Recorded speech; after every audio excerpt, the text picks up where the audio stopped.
I only want to know, does an assurance for this government have any value? Is it even worth the paper it's given on?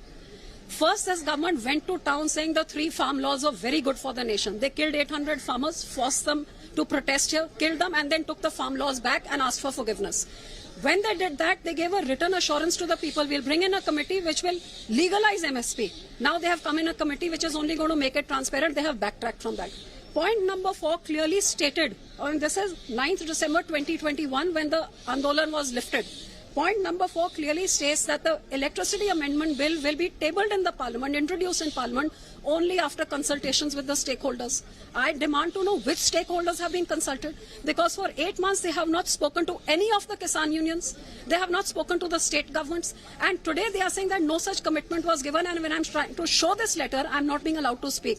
So I demand to know that is a verbal assurance, they can backtrack, but is a written assurance also not worth the paper on which it is given today?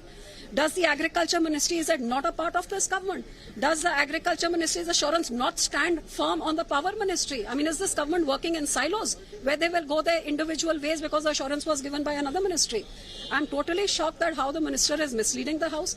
I do not understand that why they do not want to take in the apprehensions of the states and the stakeholders, address them and then go ahead. What are they running away from?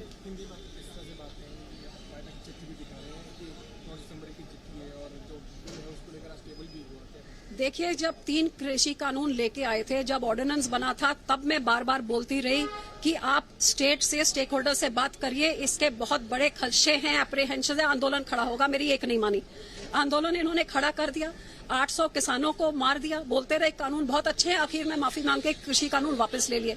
जब वापस लिए कानून तो लिख के ये 9 दिसंबर 2021 में agriculture ministry ने लिखत में दिया कि एक तो एमएसपी को लीगल करने के लिए कमेटी बनाएंगे, उससे भी पीछे हट गए, कमेटी अब लीगल करने के लिए, ट्रांसपेरेंट करने के लिए। और पॉइंट नंबर 4 को आप पढ़िए, जहां लिखती में दिया है कि पार्लियामेंट में इंट्रोड्यूस होने से पहले यूनियन से बात कर, किसानों से बात करी जाएगी। मैं जानना चाहती हूं कि 8 महीने किसी से आपने बात नहीं करी, आज आपने जोर जबर से आपने इंट्रोड्यूस कर दिया और बोला हमने कोई कमिटमेंट नहीं दी थी।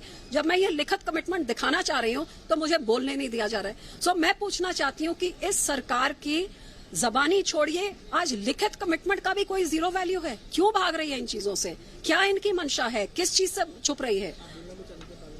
मैंने कल से लिख के दिया हुआ है कि मैं इसको अपोज करती हूँ और मैं इसको रेज करना चाहती हूँ। स्पीकर के टेबल के सामने जाके मैं चिट्ठी दिखा रही हूँ कि मंत्री कह रहा हमने कोई एश्योरेंस नहीं दी। ये देखिए एश्योरेंस, और मुझे बोलने नहीं दिया जा रहा। ये एश्योरेंस रेज नहीं करना। मैं आपके राही दिखा रही हूँ। पॉइंट नंबर 4 को पढ़िए, किसानों से पूछिए।